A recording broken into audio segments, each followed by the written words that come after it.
Moi himself had said in a public meeting that the prices of land needed to be reduced to 500 shillings an acre.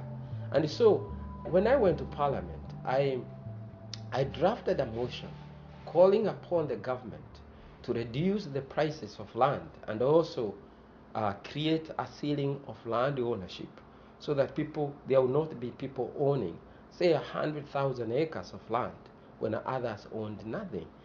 He ended up calling me to his house together with Duta, my wife, and he gave me a lecture for nearly 1 hour. We had breakfast together, telling me that I should let sleeping dogs lie. My little bird, you must sing with me. This is how the country will move forward. The day you become a big person, you will have the liberty to sing your own song, and everybody will sing it too. But in the meantime, I went back to Parliament and started doing exactly what I had done before. I had to ask the questions that I had failed to ask as a journalist. I didn't know by so doing I was going to be stepping on very powerful toes.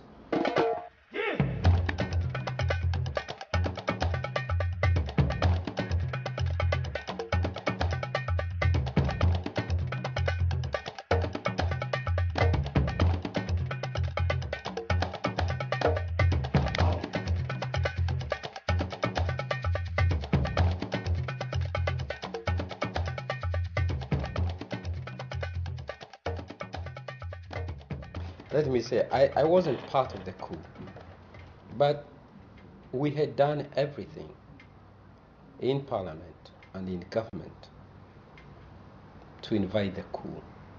We had just turned the country into a one-party state by removing the constitutional provision that permitted people to start opposition parties. And I remember how tense Parliament was, the great fear that pervaded Parliament when we were passing that bill. Everybody was aware that we were actually committing national suicide. So when the coup happened, when I heard about the coup at home, I said, I wish they succeed.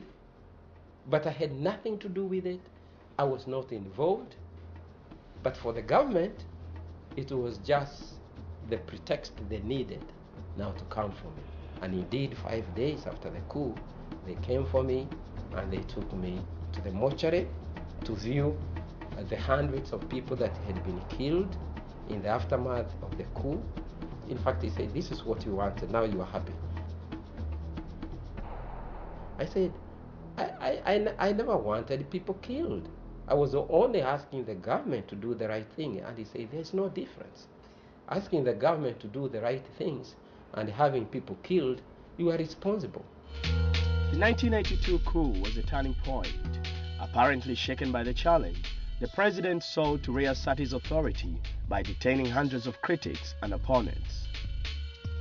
From 75 August, when I was put in, I was immediately put under solitary confinement.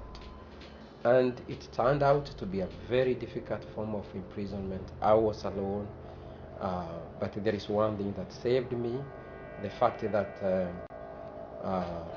many guards were sympathetic. A prison guard told me, you will survive this detention because we too are in it and we have survived. And that kind of encouragement did a lot to help us survive.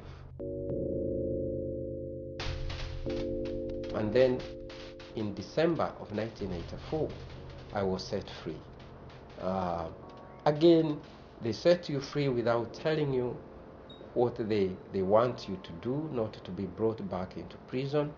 Their hope is that you have felt such a pain that you will not dare fight for freedom again. That to remain outside, you will surrender freedom.